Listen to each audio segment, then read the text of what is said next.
Once Final Fantasy VII was done and Square had made their millions and their name was well known, they took a different direction with their games. However, with Final Fantasy VIII, they royally fucked up. While I don't think it's as bad as some people think it is, even being a die-hard Final Fantasy fanboy, I do see how badly they messed up. Because of this, most people consider it to be the death of the great Final Fantasies. And because of that, many people don't play any of the games after 7. This is extremely unfortunate because Final Fantasy IX is one of the best in the series, if not the best, and here's why.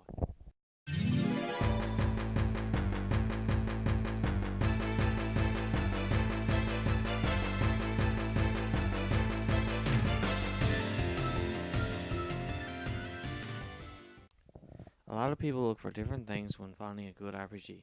Some need a good battle system, some need engaging story. When you sit down to play a 30 to 60 hour RPG, something important to have is a good story. Without a good story, you won't stay hooked and you won't have motivation to continue. A few things make a game have a good story. One is good character development. This game has amazing character development. Now, don't get me wrong, the visual design of these characters is beyond stupid. However, their backstory and growth makes up for it. First, we meet our main characters. We'll start off with Zidane, or Zidane, however you want to pronounce it.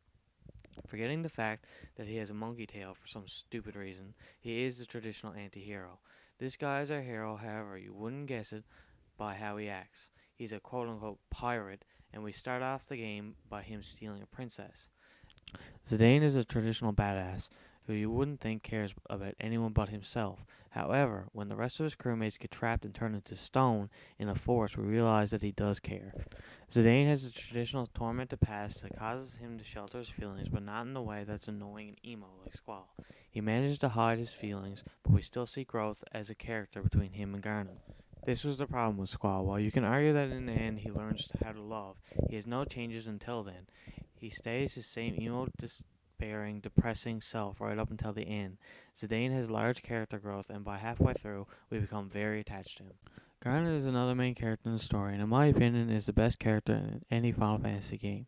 I still love Terra and Cecil and many of the other characters in the series, but the amount of character development she undergoes is astonishing to say the least. She starts off as the typical Disney princess who is supposed to take over her mother's empire, but she longs for adventure. At first, this is boring and overdone. However, it's when the plot takes a huge twist and we learn of her mother's true motives that it really starts to pick up. After something drastic happens, Garnet, who has now been named Dagger to protect herself, goes silent. She stops talking and is undergoing some major changes in her life very quickly. In one of the most amazing scenes and amazing storytelling, she realizes what she must do and she rises up to meet the challenges ahead.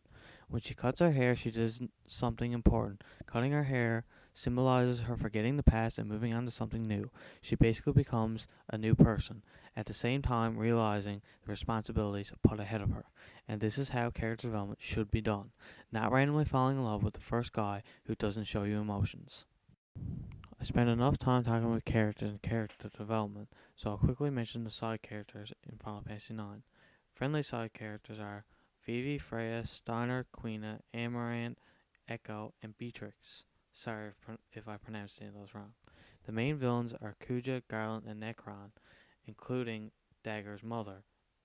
Kuja being the most important villain, in my opinion. Each side character, even then, has its own growth. Vivi is just trying to find out who he really is and where he's come from, and is one of the most badass scenes in the game.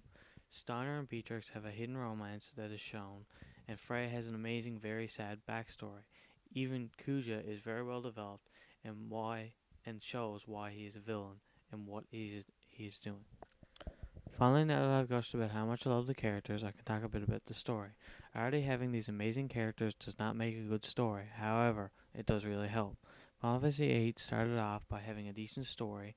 You were training to be basically a military personnel, and there was an important war going on. However, they fucked it up by putting in a very convoluted and messed up time travel story, which was not only stupid but confusing. The most important part of a story is to be able to understand it, which is something Final Fantasy IX does right all the way through. Final Fantasy starts off with a simple story of a group of bandits who want to make some money, and to do this, they are going to steal a princess. However, by doing this, they send off a chain of events that is deeper than they would ever imagine. They uncover an evil plot by Kuja to take over the world, with Garnet's mom taking part into it, as well as a great being who Kuja plans on using to destroy the world. Not only do they take us through this grand adventure, but we also learn other stories about summons, about Vivi's origins, and about the background and other such things of every character. They have made a giant grand adventure without making it stupid and confusing, which seems to be harder and harder for Square to do. My only complaint with Final Fantasy IX is the gameplay. As many problems as I do have with Final Fantasy X, they did the battle system right. A simple turn-based battle system with good mechanics added in. Final Fantasy IX, however, doesn't have that good of a battle system. They don't really fuck anything up, but it's more like a missed opportunity. They take the traditional battle system like always and don't add much onto it. What they do is add a new ability system, which I'm not a fan of. I'll be honest, I played through half the game without even opening up the ability part of the menu, which means it's obviously not necessary until the halfway mark. Basically, it's very simple. You get ability points throughout the battle, and certain equipment you have on give you certain abilities. Once you gain enough points, you learn the ability on the piece of equipment permanently. This causes something I don't like. It makes each character want to have certain abilities and roles. I like being able to have a certain materia put on whoever I want. For instance, black magic on Cloud. Final Fantasy IX makes it so Vivi is a black mage and it stays that way, which is not a step forward, it's a step backwards. Overall, it's not that much to complain about the gameplay. However, it's something that they could have maybe took a bit more time on. Still, not a bad thing. As far as the music and the graphics go, it's quick and simple. It's a Final Fantasy game, therefore you know the music is going to kick ass, and it certainly does. However, the big step forward is in the graphics. The anime-like cutscenes in this game are phenomenal, and in my opinion are the best of its time for the system.